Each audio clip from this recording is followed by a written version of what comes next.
Bazı filmler vardır ki izledikten sonra uzun süre etkisinde kalırsınız. Şeytanın Avukatı tam olarak böyle bir film. Şeytanın sırlarını ifşa eden, insan doğasının karanlık yönlerini ortaya seren bu filmde şeytanın sinsice kurduğu, gözler önünde olduğu halde görünmez düzenini ve dünyayı ele geçirme planlarını izlerken tüyleriniz diken diken oluyor. Film yetenekli ama kibirli bir avukat olan Kevin Lomax'in hikayesiyle başlıyor. Çocuk tacizcisi bir adamı savunarak kariyerinde önemli bir başarı elde eden Kevin, bu başarısıyla büyük bir hukuk firmasından iş teklifi alıyor. Teklifi kabul eden Kevin, kendini Amerika'nın en güçlü ve zengin insanlarının arasında buluyor. Ancak burada sıradan bir iş adamıyla değil, şeytanın ta kendisi olan John Milton ile tanışıyor. Hukuk firması binasının önünde Plaza yazması da her şeyi daha da açıklıyor. Çünkü bu pentagramı simgeliyor. Başarılı bir avukat olmanın verdiği özgüvenle Kevin New York'a taşınıyor. Burada kendisine sunulan lüks yaşam ve yeni iş ortamı hayallerinin de ötesinde. Ancak zaman birçok şeyi değiştiriyor. İlk davasında cinayetle suçlanan bir emlak zengini olan Alex Cullen'ı savunuyor. Cullen'ın suçlu olup olmadığını araştırmaya başlayan Kevin, ahlaki değerlerini ve adalet anlayışını sorgularken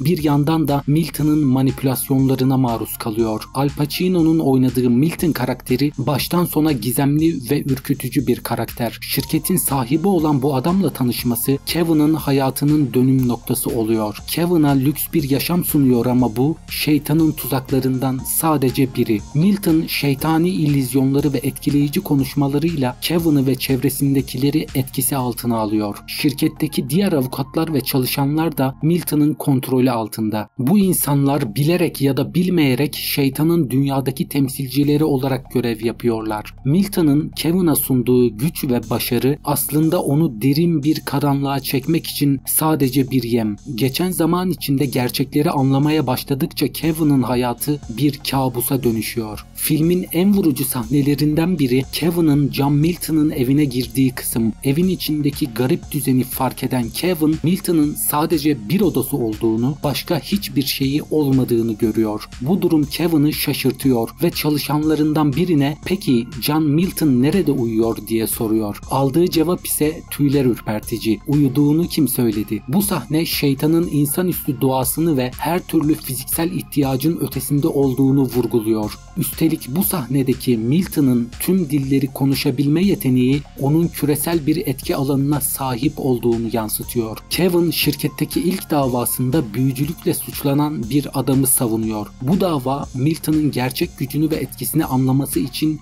bir kapı aralıyor. Müvekkili olan büyücü Noyce mahkemede karşı tarafın avukatına yaptığı dil bağlama büyüsüyle Kevin'a nasıl bir dünyaya adım attığını gösteriyor. Bu sahnede şeytanın ve büyücülerinin karanlık ritüelleri gözler önüne seriliyor. Büyücülükle suçlanan müvekkilinin savunulması sırasında mahkeme salonunda yaşanan doğaüstü olaylar Kevin'i derinden etkiliyor. Bu olaylar şeytanın dünyadaki etkisinin ne kadar büyük olduğunu gösteriyor ve içsel çatışmalarını daha da derinleştiriyor. Film boyunca şeytanın insanları nasıl kandırdığı ve manipüle ettiği çeşitli sahnelerle anlatılıyor. Milton, Kevin'a hayat hakkında öğütler verirken aslında kendi şeytani planlarını açıklıyor. Kendine bu kadar güvenme, ne kadar iyi olursan ol asla dikkatleri üzerine çekme. Bu en büyük hatan olur. Her zaman küçük görünmek zorundasın. Aptalı oyna, istenmeyeni, saf görünen zeki ol. En başta beni küçük gördüler. Sen bile benim evrenin efendisi olduğumu tahmin edemiyorsun. Mona Lisa'nın eteğindeki el benim. Ben bir sürprizim Kevin. Geldiğimi asla görmezler gibi sözleriyle şeytanın insanları nasıl kandırdığına dair açık ipuçları veriyor. Bu öğütler aslında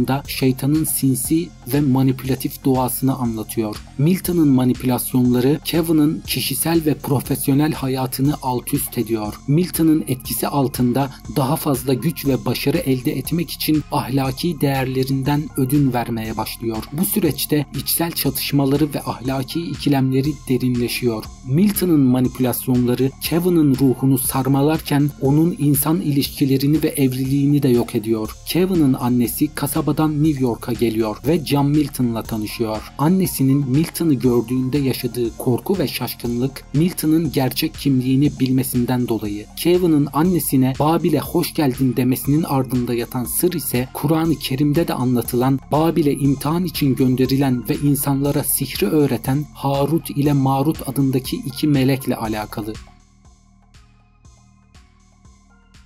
Ayrıca Milton bir sahnede Orta Doğu'ya sık sık gittiğini söylüyor. Savaşın hiç bitmediği ve hep bir karışıklık olan Orta Doğu. Annesinin korkusu Kevin'a Milton'ın gerçek kimliğini anlaması için bir uyarı niteliğinde. Milton'ın geçmişteki eylemleri ve gücü Kevin'in annesi tarafından fark edilmiş durumda. Bu farkındalık Milton'ın şeytani planlarına karşı onu uyanık olmaya zorluyor. Ancak Kevin yine de annesinin uyarılarını göz ardı ediyor ve Milton'ın etkisi altında kalmaya devam ediyor. Filmin 44.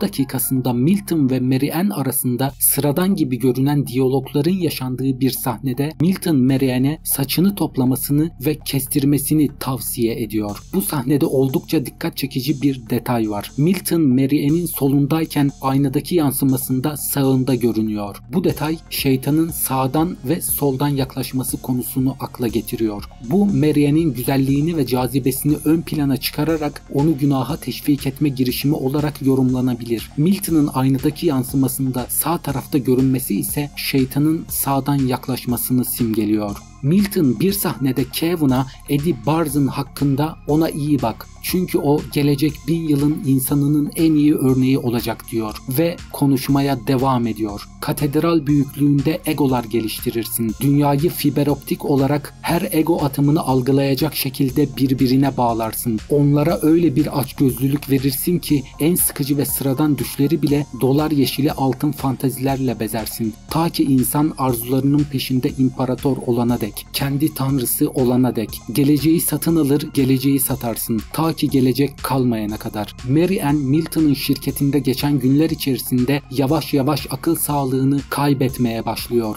Yeni çevresine uyum sağlama çabası içinde paranoyak düşüncelerle boğuşuyor. Onun psikolojik çöküşü doğrudan şeytanın etkisi altında olduğunun bir göstergesi. Milton'ın etkisi altındaki diğer kadınlarla geçirdiği zamanlar ve ona yaşattığı halüsinasyonlar onun zihinsel durumunu daha da kötüleştiriyor. Mary Ann sonunda intihar ederek yaşamına son veriyor ve bu olay Kevin'in içsel çatışmasını derinleştiriyor. Mary Ann'in yaşadığı trajedi şeytanın insan duyguları ve hisleri üzerindeki yıkıcı etkisine açıkça vurgu yapıyor. Mary Ann Milton'ın manipülasyonları ve karanlık güçleri tarafından mahvoldu. Kevin karısının intiharıyla derin bir acı yaşıyor ve bu onun şeytanla olan mücadelesini daha da kişisel hale getiriyor. Filmin sonlarına doğru Kevin Milton'ın gerçek kimliğini ve planlarını keşfediyor. Milton'ın son bölümdeki meşhur konuşmasında aklı başında olan kim bu yüzyılın tamamen benim eserim olduğunu inkar edebilir ki diyor. Aslında Milton'ın amacı Kevin ile birlikte Deccal'i dünyaya getirmek. Annesiyle Milton'ın gizli ilişkisi aslında Kevin'in Milton'ın oğlu olduğunu ortaya çıkarıyor. Bu şok edici gerçek Kevin'in derin içsel çatışmasını daha da körüklüyor. Şeytanın planlarının bir parçası olduğunu fark ediyor. Hem kendisi hem de dünya için büyük bir tehlike oluşturduğunu anlıyor. Böylelikle son kararını vererek Milton'a karşı çıkıyor. Bu isyan şeytanın planlarını alt üst ediyor. Özgür iradesiyle kendi hayatına son vererek doğacak olan Deccal planını boşa çıkarıyor.